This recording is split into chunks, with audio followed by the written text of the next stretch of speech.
I want to first introduce the topic. Today's webinar is about e-newsletters and how you can improve those to expand your business. And I want to thank the sponsors of this event, and there are three of them. One is My Pinnacle Network, which is a business-to-business network that meets monthly in locations of Braintree, Mansfield, Needham, Pembroke, and Westboro. Our second sponsor is South Shore Networking Professionals, which meets live post-pandemic throughout the South Shore, bringing people together to share business. And then Rockland Trust, offering a wide range of banking, investment, and insurance services to businesses and small and individuals throughout retail locations, commercial lending offices, investment offices throughout Eastern Mass and Rhode Island, as well as online. Let me quickly introduce the two panelists. Bryan Caplan is a national speaker and also the CEO of Bryan Caplan Marketing, with offices in Manchester, New Hampshire, and Jacksonville, Florida, and is also an honors grad of the University of Oregon. Go Ducks. Our second panelist is Joe DeRamo. Joe is particularly good at simply writing, and he starts his LinkedIn profile by saying, simply put. He is very good at having what we call over-the-fence writing skills that draw people in and make you feel like you're talking with a friendly and trusted neighbor. He is an author of 2 books. He is an account manager for PR Works, and he is also a partner in My Pinnacle Network. And with that, I turn it over to you, gentlemen. It's all yours. Bryan drew the long straw, so he goes first. Sure thing. Thank you very much. I appreciate it. Let me share my desktop here. Good morning, everyone. So today, obviously, we're tackling email marketing. We could have a week-long boot camp, 8 hours a day, and still not tackle everything. So Joe and I work together to make sure that we are providing you with content that's actionable, but also gives you some ideas and inspiration on how you can use email marketing in order to connect, engage, and ultimately convert your customers.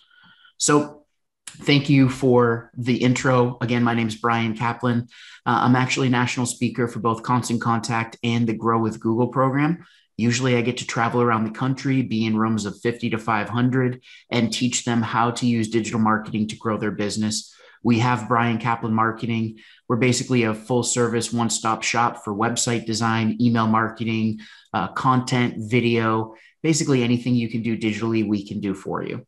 And also I created the Bigger, Better Biz YouTube channel. So we created a whole community as a response to COVID, and the YouTube channel has been around for quite a little bit, but it's my passion project.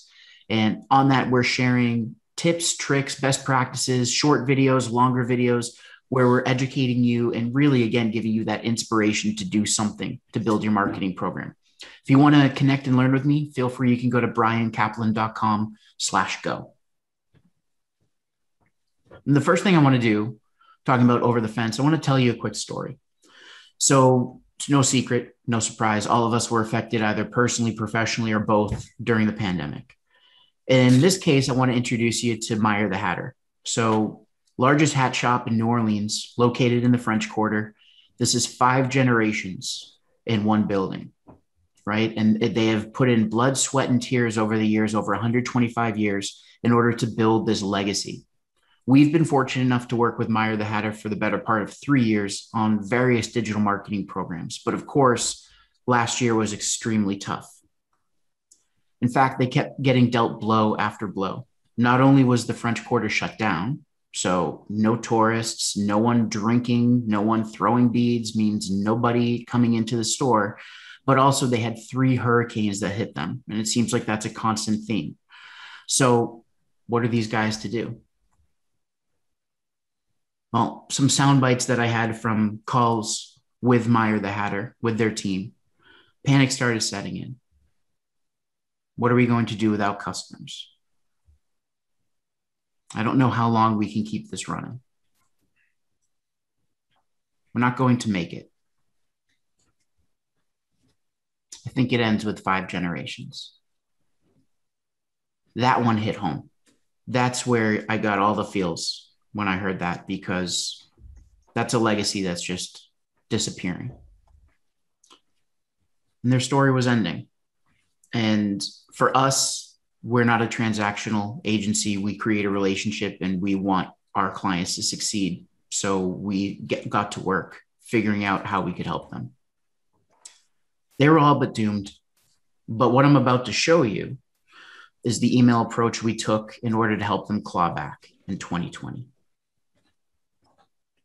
So the first thing I need you to understand is that there's a lot of competition in the inbox.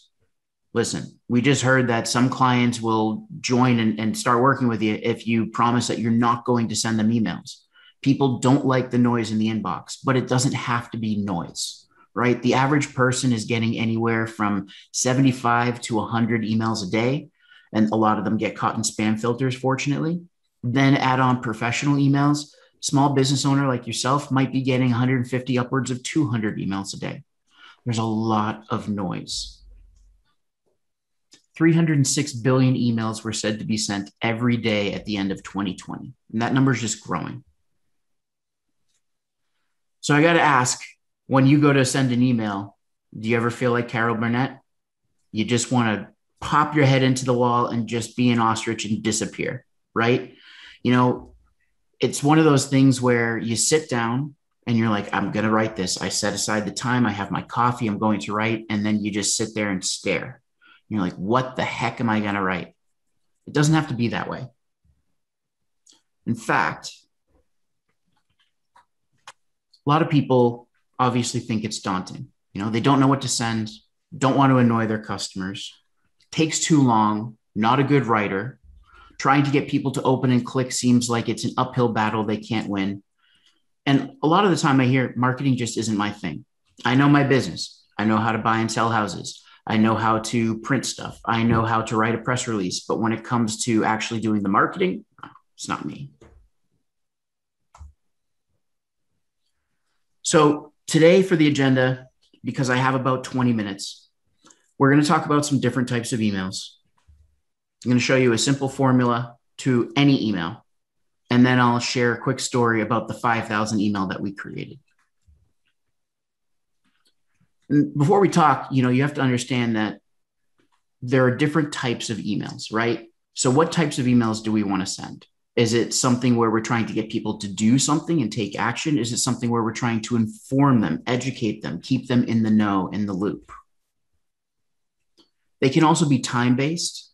They can be informational. So is it something that's pressing right now? We have a sale coming up. Or is it something, again, where maybe it's educating them about behind the scenes, what we do, how our products and services came to be, what our origin story is. So they don't always have to be sales emails. Question I get quite a lot: how often should I be sending? Listen, there are different schools of thought here. Some people believe that they should just be sending a monthly email, even a quarterly email. When a client comes to us and says, yeah, we want to send a quarterly email, I say, I'm sorry, we can't do that, because you're really doing yourself a disservice. If you think about it, right? Average person's getting 100 emails a day. It's 3,000 emails on average every month. You're going to send one email out of 9,000 and think that it's actually going to hit them and make an impression? No. So you got to look at it as a positional arms race. If people are getting all these emails, 3,000 emails a month, it would behoove you to have more impressions in the inbox, more compelling reasons, more hooks in order to get them to open. Usually when a client comes to us, we'll start them at least with a monthly program. Some clients are doing bi-weekly, some clients weekly, and some clients are doing 2 or 3 emails a week. A lot of it's about knowing your audience and knowing your industry. For example, we have a client in Braintree that's a real estate agent. Well, when we started, we were doing a monthly email. Well, guess what? You get on a real estate agent's list, Usually they're just showing you a bunch of listings and saying, here, this is what it is, and just shoving it at you. And so we sat down and thought, okay, what are people asking about?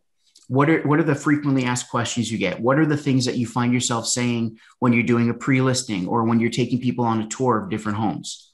And from there, we started crafting a real strategy because we better understood the audience. We've now evolved where we're sending a weekly email. And as a result, we're getting huge open rates. For a real estate agent, she's getting 25 to 30% open rates, 10 to 12% click rates, because we're providing them with articles about, hey, here are some gems on the South Shore. Here's some great restaurants. Here's an event coming up. Plus, we actually are able to send out sections for buyers and for sellers. So now we're hitting everything. And as a result, we're getting more community, more involvement, more engagement, and the list is growing on its own. So the thing that I would say is when I get this question, think about your audience. And if you've never done it before, consider creating a buyer persona. It's also known as a marketing avatar or a dream customer profile. And just sit down and answer questions. Who is my audience? Where do they live? What do they do? Are they working from home right now? Is time fluid for them? Are they on the road again? Do they take mass transportation? Are they on the bus or on the train or on the T? If that's the case, then they might have a little bit of downtime. When are they transporting to work? Well, it might be that they're commuting between 8 and 9. That's a great time for me to actually send an email. So start thinking and putting yourself in the shoes of your customer. I'm sure Joe can go into that too a little bit more when he gives you writing tips. We'll talk about some different types of emails, right, that you can send out. And I just want to give you an idea and some inspiration that it doesn't just have to be sales emails. I'm going to again show you a simple formula and then a quick story. So when we're talking about the different types of emails, they're all going to, one thing that I want you to understand is you're not just sending out an email through Gmail. A lot of people still do that and they BCC 50 people and send out 5 batches. Doesn't work. You get caught in the spam filter. When you're using an email marketing tool, in this case, Constant Contact, you're designing a mini web page that is going to be sent and lives in the inbox of your customer. You're able to embed graphics. You can even embed animations now. And as a result, hey, you're actually going to see a lot more click-throughs. So we might have something that leads with a percentage off. We might have, hey, you're part of this fundraiser. Here's where we are. We actually achieved our goal. Or we might have something where we're telling them, this is what we're doing. We're handing out food. Can you click on one of these and donate today? So again, we're using graphics just as much as we're using text in order to induce action. So event emails, great idea. Save the date. Then you can send invitations. So just like if you're going to a wedding, you might be getting those now because weddings are back on. So you get to save the date a few months before, then you get the actual invitation, then you get reminders and follow-up. If you have an event, it gives you the ability to send multiple emails based on that one event. I've had it where we've sent maybe 5 or 6 emails just for one event. That's 5 or 6 brand impressions in the inbox. Holidays. Now, Joe was talking before we started about, holiday newsletters. It's not just one of those things where you're like, hey, happy Thanksgiving. From us to you, happy Thanksgiving. You can be a little bit more creative. Happy Thanksgiving. Here are some recipes. Here's our famous recipe or a favorite recipe that was passed down from my grandmother that I think maybe you would love at your dinner table. Hey, here are some wine pairings. Just things that add value, right? So again, put yourself in their shoes and think about, if I was receiving this email, what's a little bit more that would make me want to open the email, would actually get me excited about getting the email from this person? And also, doesn't have to be just calendar holidays and federal holidays. Fun days. We send out, emails for Pickle Day, for Talk Like Shakespeare Day. So you can go and Google just fun holidays. There's a whole list. It not only gives you content for your emails, but also social posts as well. How-to information. In presenting for Google, I can tell you that how-to is some of the most searched for content on Google as well as on YouTube. People want to learn how things work. They want to learn and really empower themselves to use those things. No longer is someone reading a manual. They're going and watching a 30-second video or a minute video. If you can be sending emails on how to, step-by-step videos or instructions where you link back to your YouTube channel or a blog post, you might have checklists and guides. Right now, we're working with an auto broker that's revolutionizing the way that people are able to buy cars, creating a stressless car experience. And a lot of it has to do with checklists. Hey, make sure if you're turning in your car, Did you take out your fast lane pass? A lot of people don't. Did you make sure you emptied your glove compartment? All those things. Even the smallest things that might be a minute detail for you is something that's going to save a lot of headaches for someone else, and it establishes you as a thought leader. Tips and best practices. So not every email should be like, hey, here's a bunch of tips, but every once in a while you can, again, come from a place of authority, thought leadership, and share those. Some of the best content, frequently asked questions, whether it's in your emails, it's a web page, or it's videos. We've built an organic YouTube channel based off frequently asked questions. What are people asking at my events? I answer them, record a video. We're growing. We're almost at 4,000 subscribers without ever putting a dime into growing the channel because we're answering the questions people have. Creating dialogue. Any business owner should be asking for reviews. Now, if you're a local business, you should have a Google My Business profile. If not, no problem. You might have a Facebook page, or you might have a Yelp profile or something else. You should always be focusing on growing reviews. You can use email to do so. You can also send polls. So within Constant Contact, they have the ability for people to actually segment themselves. In this case, what flavor would you try? You have 4 flavors. They click on select. Now you actually can see all those results, and you can go off that anecdotally. Hey, we had 10 people that said they were into cinnamon roll. Maybe that's a new flavor we want to roll out. Or those people are into cinnamon roll. Now we're going to start sending them emails about all of our sweets and confections and things like that smell good and taste good. And of course, just in general, are you happy? Are you satisfied? Is there something we can do right or wrong? How's my driving? Same kind of thing. Behind the scenes, again, people love to know how things are working. They only see you when they're buying your service, receiving the service or product. And then ultimately, that's it, right? It's more of a transaction unless you're consultative in nature. So what's going on in the back end? Who's running the place? Who's making it all work? How are your products made? What's the inspiration? Where are you sourcing them from?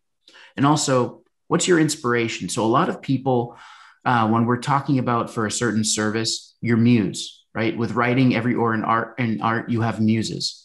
What was your inspiration for offering that product or service? What's the story behind it? If you really think every product or service can have a story, if you can tell that story in an email, it's a great way to capture the audience and keep them wanting more. And then, of course, news, just updates. This is every once in a while. Not everyone's going to want to hear news every single email campaign, but it does give you a reason. 1 out of your 4 monthly campaigns maybe is going to be news and updates. Now, with newsletters, there are a few best practices. First, you want to segment when possible. I'll give you a great example.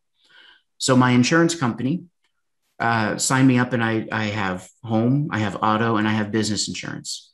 Yet the first email I received from my insurance company was about buying a boat and a boat show. I don't have a boat. The best days of owning a boat are when you buy it and when you sell it, nothing else. So why would I want a boat? So right away, you know what I did? Unsubscribe. It wasn't segmented properly. It was called a shotgun blast approach. It was just sent and hoping that everybody would read it and act on it. No, instead, a lot of people will unsubscribe if it's not relevant. They'll delete the email as well. If you're writing your emails, try to keep it short and sweet. Remember, keep it simple, silly, right? The KISS principle. 3 topics at most. It's in us to want to just vomit all over the page and get as much as we can into an email, but it's not in the consumer to read all of that. And the confused mind does not buy. So if we can keep it short and sweet, then that's going to help us to convey and actually draw action. And one of your big things, if you're going to share a blog post, I'm sure Joe's going to talk about this, you don't have to put the whole post in. You can put 2, 3, 4 sentences, hook them in, get them engaged, pique their interest, and then have read more. Because the name of the game is getting them to your website to take an action, fill out a form, buy something, whatever it is. So use read more links if you can. And here's an example where we have read more. We have an image, and I'll talk to you a little bit about that as well. Some automated emails to consider. The best kind of emails are the ones I can send when you're sleeping, eating, or with your family and friends. You shouldn't have to be sitting there manually pulling the trigger each time. Welcome emails have one of the highest open rates historically. You're going to see a 60 to 70% open rate on average because someone is in that zone. They are primed to receive information from you. They're already thinking about your brand. So if they go to your website and sign up, they should instantly be gratified with a welcome email.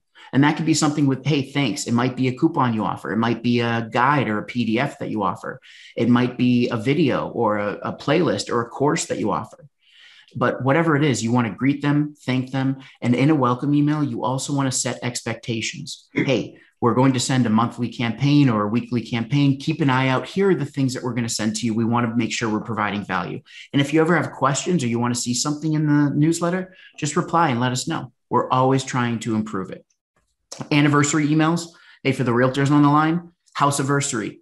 If you did a closing, you set that in as one of their anniversary dates. And every year, like that, like clockwork, it's going to send a happy closing, happy house anniversary because you closed with me. Keeps you in front of them. Same thing, of course, with birthdays, anniversaries. You can set different dates and create those different emails. And there you go, a birthday email as well. If you can offer some sort of incentive, a coupon code, a gift card, or some sort of link that has perceived value, even better. So now we'll talk about simple formula to any email, and then I'm going to jump into that quick story. Now, according to research from Constant Contact, they looked at millions of campaigns that went through their system. They found that an email that has 20 lines of text or 200 words results in the highest click-through rate.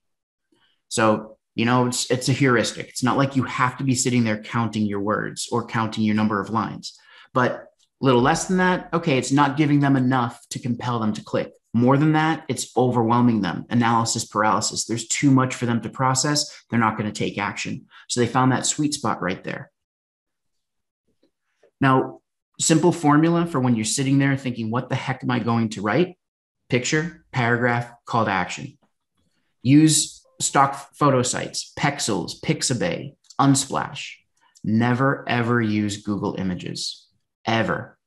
If you're going to learn anything from today, you better write down, do not use Google Images because there's trouble ahead if you're using Google Images. There's no promise you can use those images for commercial purposes. So Pexels, PEXELS.com, Unsplash, UNSPLASH.com, Pixabay, PIXABAY.com.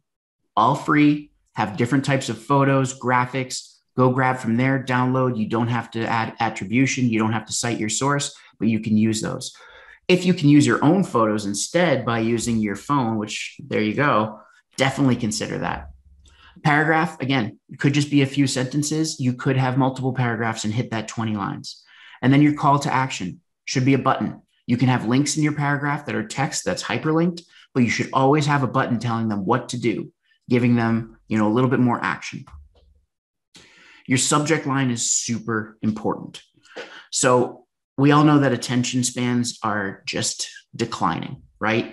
We actually, humans have on average a shorter attention span than goldfish, which used to be the joke, right? Now, because we have so much stimulus, we're overstimulated. We're getting all these notifications, we're getting emails, we have all the family stuff going on. We're watching TV. We have multiple screens.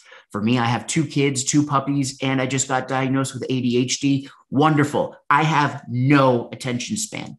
So you have 1/10 of a second to really form an impression and even get me to continue reading your subject line. Subject line should be 4 to 7 words at max. Again, if you have to be 9 or 10, that's okay, but you're shooting for that. That's your goal. So when you're crafting your subject line, just some tips that I've picked up along the way. Consider your content and give a preview of it. Use keywords or phrases that you think will play to your audience and pique their interest. Focus on the benefit of opening the email, not the feature. Hey, we've got a guide for you. What are you going to learn from reading that guide? How are we going to improve your quality of life, both personally and professionally? Hey, listen, what's in it for me?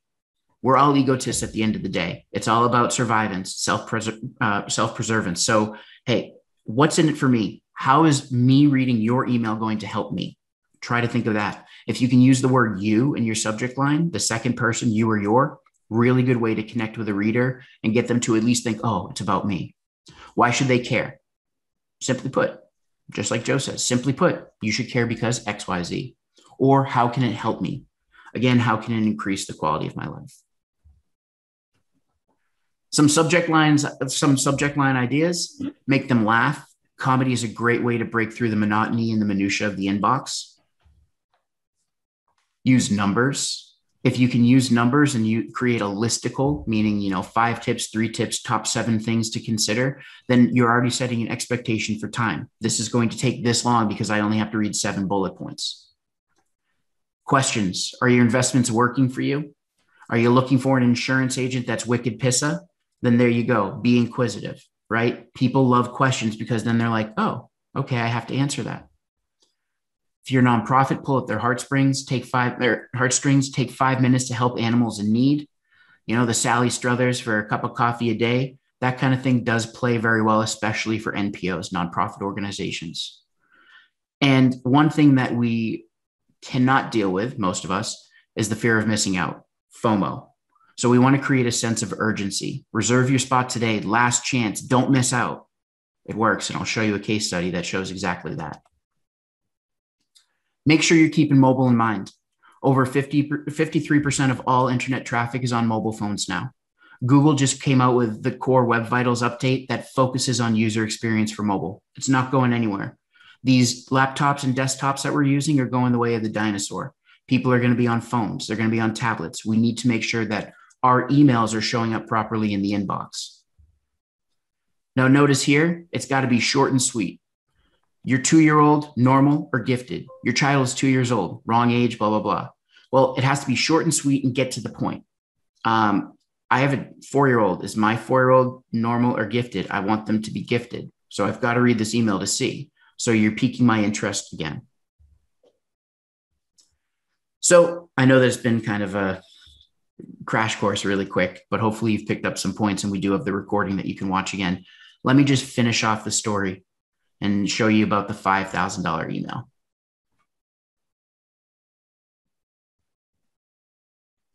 So again, we go back to MEYER the Hatter. Now, here's the thing. A lot of businesses before the pandemic were relying on in-store sales. People are going to walk through the threshold, they're going to buy something, and they're going to leave. Obviously, a lot of businesses had to pivot, or a lot of businesses didn't make it because they didn't have the ability, the bandwidth, or the wherewithal to pivot.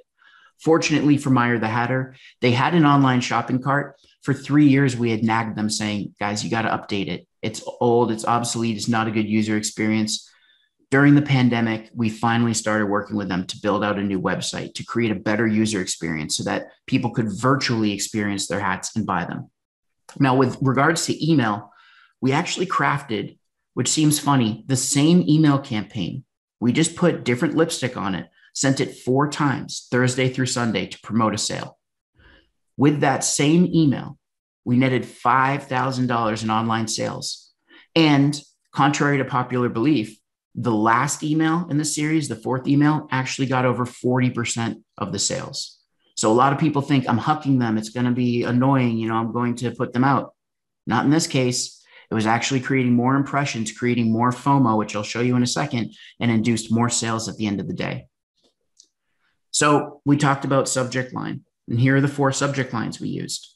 Hey, 20% off. Thank you for your support. Heartstrings. We saw this. People were creating GoFundMes, everything else. 20% off. Support NOLA. Not just for us. Now you're going to support the community. Please infuse money into our local economy because it's hurting. Time is running out. 20% off. Hours left. 20% off. So we went from heartstrings to FOMO, right? The subject line conveys a promise of value. Again, we have very short time. We need them to read it and take action right away. And notice that we had 20% off in each of the subject lines.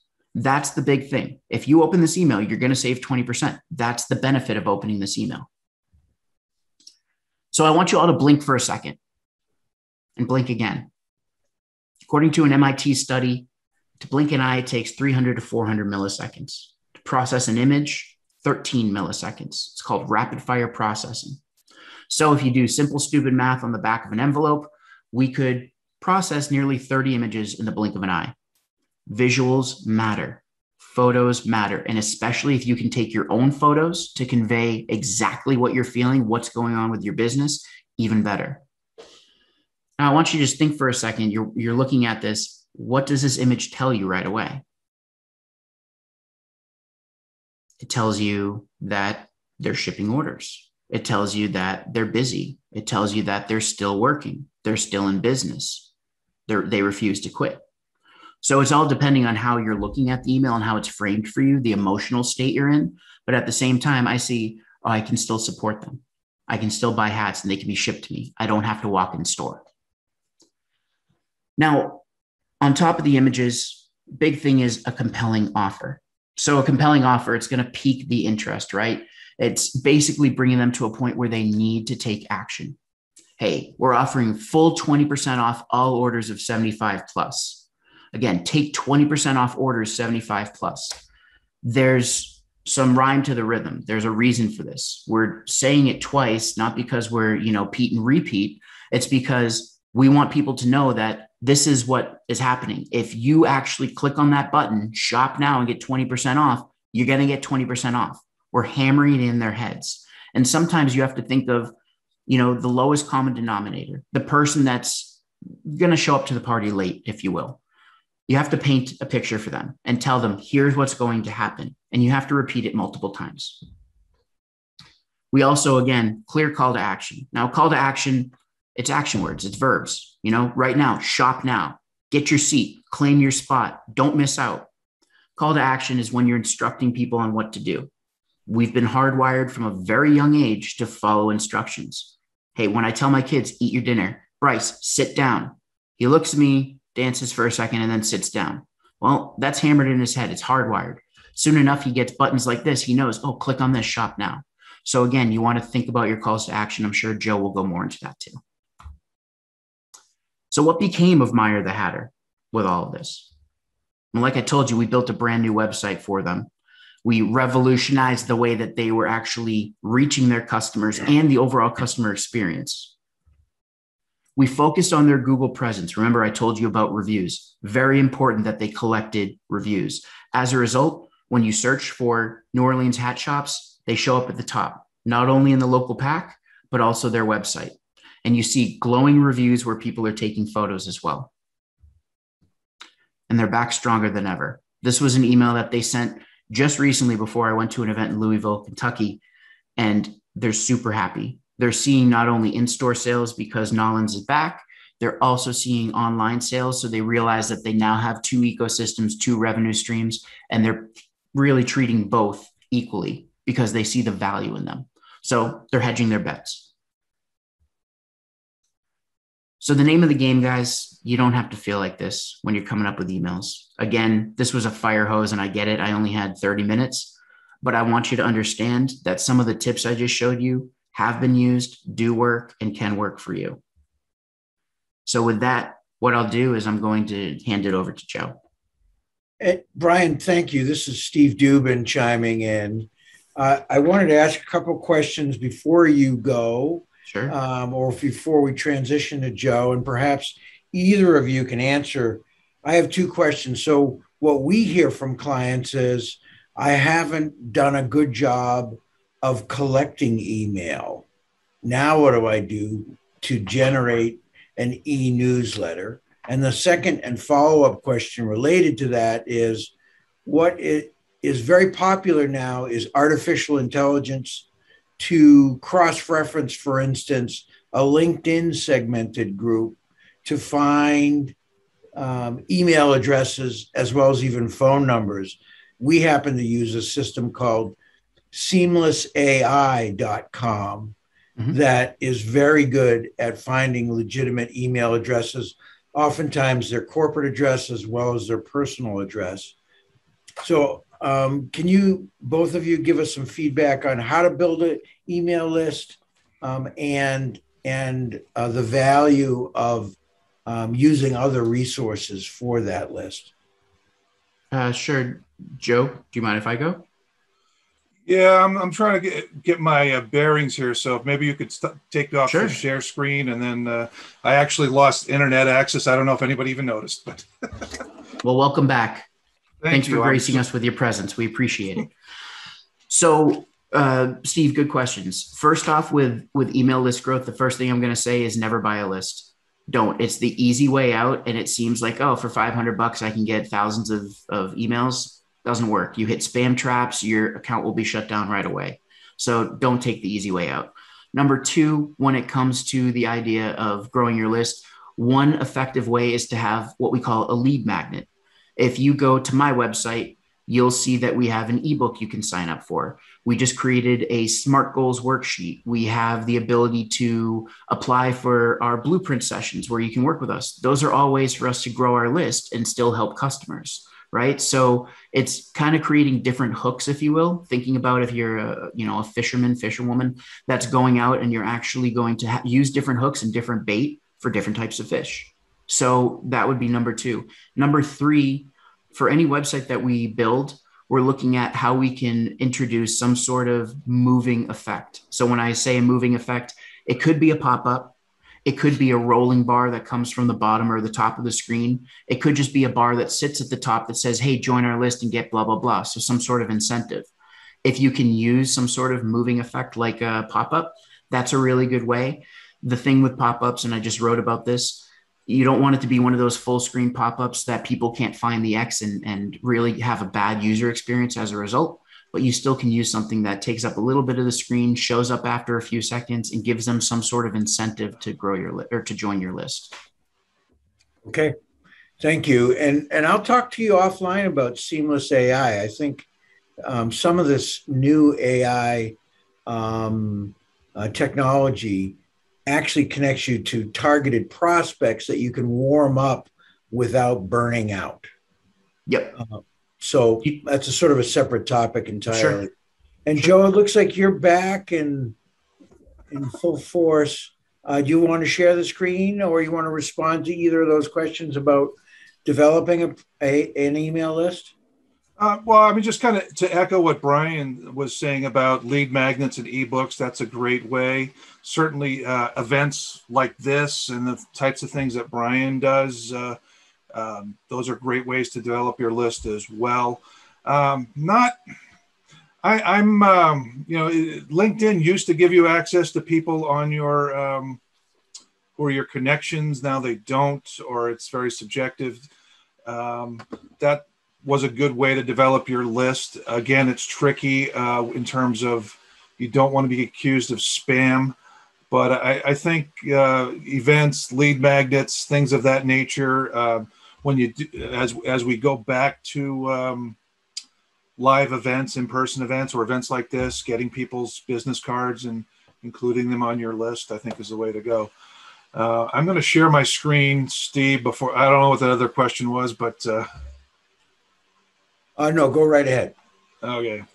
So it's funny because we were talking at the beginning of before everybody showed up, and I was like, we mentioned an earlier incident we had with a phone call, and I had Steve on high alert for that one, but unfortunately, fortunately it was just me. So hopefully, and the worst part of that was I missed hearing Bryan speak because I was taking a lot of notes, Bryan. So your information was good. From what I heard, I'm going to try not to repeat too much of it. Just in terms of what you need to know for a newsletter, Bryan covered the whole I'm not a writer thing, which is kind of gets a lot of people frustrated about starting a newsletter because they think, what will I write about, and will I be able to write about it?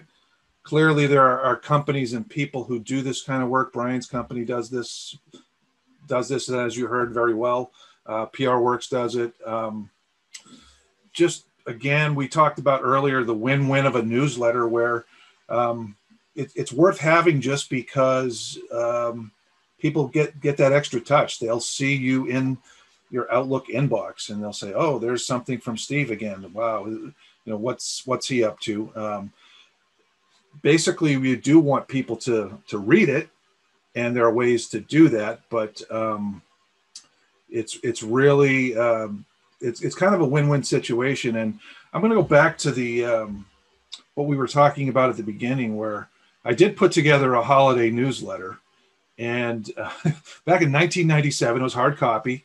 I talked about some trips I did that year, some other fun things I did, and the interesting part was over the course of the next year or two, I would see people, relatives, friends, whatever, and it was like I did not have to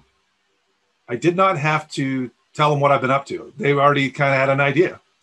And I've noticed in having a newsletter, both for the companies I've worked for and personally over the years, that You really don't, you can stay current with people without having seen people for years, literally years. So I just want to talk, that's one of the main points I want to make about a newsletter and why it's such a great idea to have one. How do you get them to read? That's the big thing. So Bryan talked a little bit about the provocative subject line, I'm sure. How he talked about how-tos. Those two words are magic, how-to. Basically, you want to address some point of interest, preferably a pain point. So if it's a problem that people are having that you're hitting that. So how to buy a house in this market, or how to jumpstart your business. So how-tos work really well. And you don't necessarily need to be a writer to write a how-to statement. How to drive a car, how to do this. My most effective subject line ever, and Bryan, if you want to share later about this, but I've had subject lines with the words thank you in it. And those have been by far the highest open rates I've ever had. And you don't even have to say thank you for what. People are often just, and it might not be directed at them, or if it's directed at them, they're not sure what they did that was worthy of thanks. So it's one of the more effective lines. A hard lesson I've had to learn with subject lines is that they don't tell, you have to realize some people are just going to read that. And then there are people like me who go to their preview of their Outlook and they start reading the email. So it's important that either that the subject line in that first line of your newsletter, they can even be the same sometimes, but it has to be compelling. It has to tell a lot of the story so that people will read. And my personal anecdote is I had a client who gave me an instruction in the subject line, and then the body copy of the email kind of went off in another direction, didn't repeat the instruction. And I kind of went in the direction he didn't want to because I didn't. So my bad, but it's important in the newsletters you send out to your customers, your prospects, and your network that you do follow up the subject line with a strong first line. What to write about? Again, it depends on your audience. Bryan's point about segmenting where possible is very important. In his case, I think that it's an excellent point, and it can turn people off if they're receiving something that's not relevant. The clients we work with at PR Works, and for the people who are on our My Pinnacle network, a lot of them are, some of them are members, some of them are prospects. We try to position our clients as subject matter experts, and they're talking about things that are of interest both to their clients and to their prospects, and of course to their network, because the network has an interest in what you do. That's why they're on your list. So you can get away with putting out the same newsletter to those segments. It is tricky when you do have, for example, insurance, and you're sending a commercial insurance newsletter to somebody who only has personal lines. Again, you have to be careful there. In terms of basically what to write about, most people don't realize they have a ton of content under their noses already, both in the terms of their website. I'm assuming at this stage of the game, everybody's got a website for their business, and company news. If you have a website for your business, a lot of you might already have an active blog. I'm not going to get too crazy about this. I know Bryan covered part of this. You can certainly take a snippet from a newsletter. This is from a client, SendTrend. They have a very good blog, which is not only text, it's also got video and some nice graphics. When you do use a blog as kind of the starting point for your newsletter, you do have to tweak language a little bit to tailor it towards your audience. Like, for example, this says, in today's video blog, I show you how you can snap windows and to the corners of your display and essentially create a multi-monitor effect on a single screen. You're writing to when you're writing to your newsletter audience, you really do have to matter the persona. Think about the persona of your audience and who you're speaking to, and you do have to tweak it. So you might not necessarily say, I want to show you something. You just tweak the language subtly so that they know it's being written for them and not something you copied and pasted. You don't have to cover all the material. You can have a read more link which says for the entire blog post with video and whatever, please click here. Your About Us section. Most websites will have an About Us section. Centrend has one that talks about their company, aligning business strategy with managed IT services. One of the great things about how, in addition to how-to statements in your subject line, you can also ask questions. And to that end, you can go to content on your website, say your About Us section, like we have here with Centrend, and ask a question. How can you better manage your IT? And then this particular section has 7 bullets, 7 questions, and your newsletter could be something as simple as, what are the 7 questions you should be asking about your IT, or how to improve your IT? And you can just simply repeat all these bullet points. Again, you would say, for answers to these questions, please give us a call, drop us an email, or visit our About Us page. And then you can, what I recommend doing is, in PR we call having two bites at the apple. When there's more than one story to a particular story. This is 7 stories, so you basically have the impetus for 7 newsletters here. Just each additional newsletter would be one of these questions. Are my systems secure from hackers? That could be a topic you write about. You don't need a ton of words. That's the thing people get in their head. It's like, oh, this has got to be this huge article, when really you're looking at 300 to 400 words, and you can support it by linking to your About Us page. Again, services. Most companies will have products or services pages. Those also have great content that you convert into newsletter topics. Centrend, again, takes the approach of asking questions with bullets within their thing as a way to kind of get people who visit focused on their pain points. Basically, you could take the same approach. What systems are critical for your company? And just have a main newsletter that introduces these questions, and then introduce a series. Series newsletters are very popular because people tend to like to follow things. Bryan talked about Google reviews as content. I think it's a great add-on to any newsletter to take great reviews and either put them as a supplement, so like a sidebar piece. This is a client we have called Total Care Accident Repair. They're a body shop, and they've gotten some great reviews over the years. When you're picking reviews, you don't necessarily just want to pick 5-star reviews that would, they do a good job sort of thing. You want to take reviews that are very specific as to what they did. This one right here says, I was rear-ended. It was my first accident ever, and I had no idea what I was doing. But they helped me every step of the way. Now, this is fantastic because it's a position a lot of prospects and customers have been in. I've got rear-ended, who many people have had that happen to it. A lot of people, it's their first accident, and they have no clue as to what they're doing. So and it goes on to say how they helped them out and that they were good at it. A lot of people don't believe reviews. They think, they're canned. You had a friend do it for them. Okay, there's cynical folks out there who might think that. But when you use a review, make sure it has the points and it tells your story and it tells what you do, so that even if somebody thinks it might be canned, at least you're demonstrating what you actually do for your customers.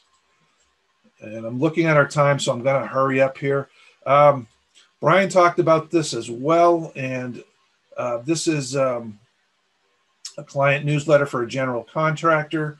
One of the things, you don't necessarily have to put all the content of your newsletter within the body of a newsletter. You can have it linked to a blog or a YouTube site. This right here is a general contractor client of ours. We had done some interviews with some of their vendor partners, and we included the video within the body of the e-newsletter. Again, we kind of took the same approach that we do with our newsletters, that we didn't want the person we interviewed just to say nice things about the client.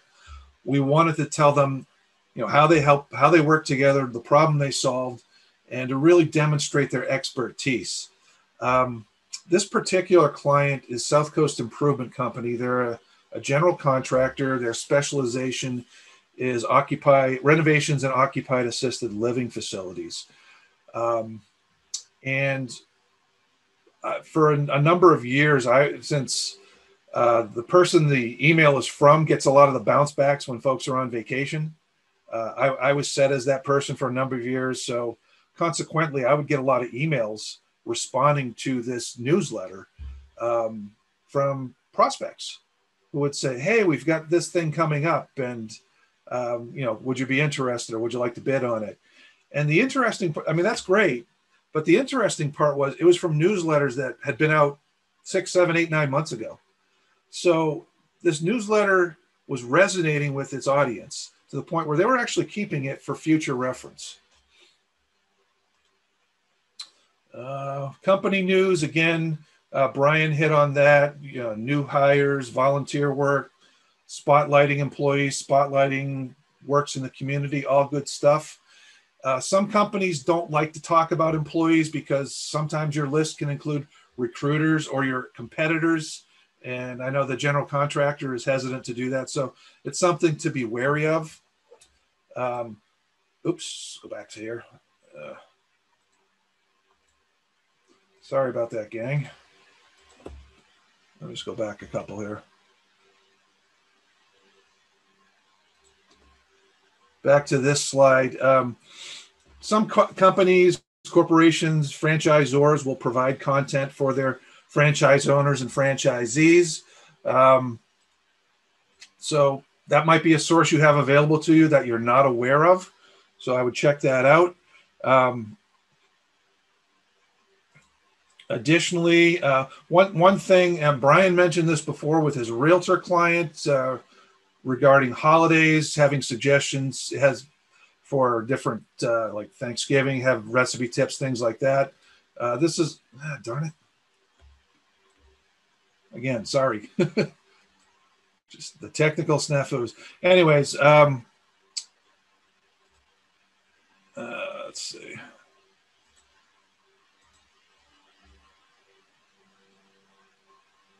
All right. So having topics that are of interest that may not necessarily resonate, that are not necessarily about what you do, but would be of interest to your client, it's a good thing to have. With PR Works, we like to include a motivational quote in our newsletters. We like to think people are reading this stuff too, but the quotes are quite popular. In fact, one time I used a quote from a controversial figure. It was a great quote, but one of our regular readers got very upset that we used a quote from such a despicable person. So it's interesting that you do have to be careful about what you use, but at the same time, it does show that you can develop a following for your newsletter, and people do pay attention to that sort of thing. So let's see. Apologize again. I'm losing my spot here. So at that point, I'm just going to stop because we're running close to time. There's a couple things I'd like to just illustrate. Bryan did talk about call to action. So those are some things that every newsletter should have, even if you're just doing an information newsletter. If you want to learn more, give us a call, drop us a line, see this article, have something like that. Another thing, we're a PR firm. So when we get coverage for clients in various trade and niche publications, we'll often write an article, but have the coverage as kind of a supplement to that. So if you're doing PR, it's a good way to repurpose that content in your newsletter. And also, you do want to have your social media channels on your newsletter so that people can click on that and follow you. It's also beneficial to have a share option. That's something we use a lot, so that if people want to share your newsletter, which we love. And one of the things that Bryan mentioned about constant contact is that when you send out a constant contact newsletter, you are creating a website. So there's a URL that goes with every newsletter that you can send out. So you can put that in your social. And constant contact is very good about giving you tools to share your newsletters on your various channels. So there's a lot of different ways to make that happen. My closing note about the newsletter, though, is just get it done. Set a schedule, whether it's daily, weekly, bi-monthly, or monthly, and stick to it.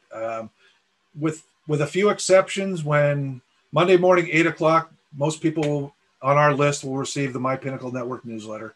That's just how we roll. It's there every week with a list of our meetings and also some sort of topic on networking. And my apologies for all the technical difficulties, but half hour ago, I didn't think I was even going to be on this because I had no internet. So it's all good. So for that, I'll open it up to questions, or Steve, back to you, and you can steer the ship however you want. Great job. Thank you. Yeah, thank you, both Bryan and Joe.